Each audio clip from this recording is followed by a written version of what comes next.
देखो देखो बरक्षेत्रवासी हिंदू मुसलमान बरक्षेत्रीते आবার আসলো দিগন্ত বর্মণ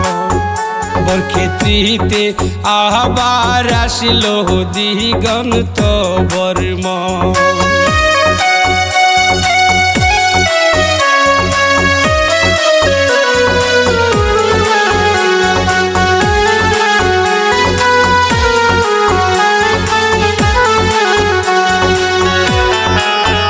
देखो देखो बरक्षेत्रवासी हिंदू मुसलमान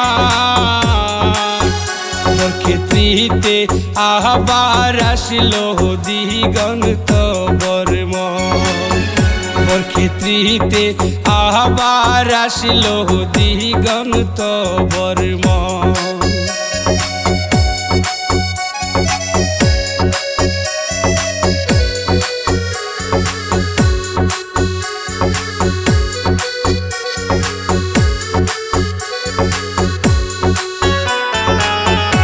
জনগণের উন্নয়নে করিবে কাম কাজ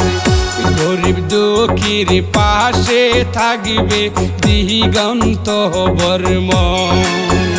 গরিব দুঃখীর পাশে থাকবে দিগন্ত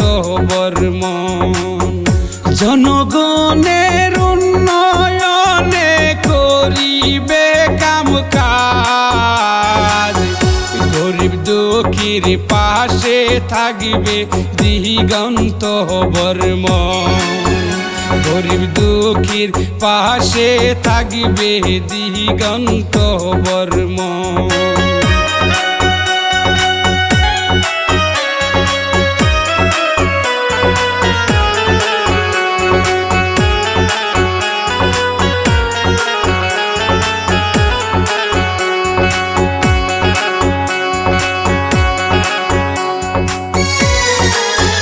কংগ্রেস দলকে করব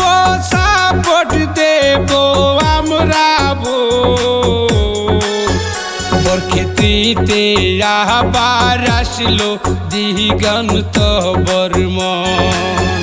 বরক্ষেত্রীতে আবার আসলো দিগন্ত বর্মণ দেখো দেখো বরক্ষেত্রবাসী হিন্দু মুসলমান বরক্ষেত্রীতে আবার আসলো দিগন্ত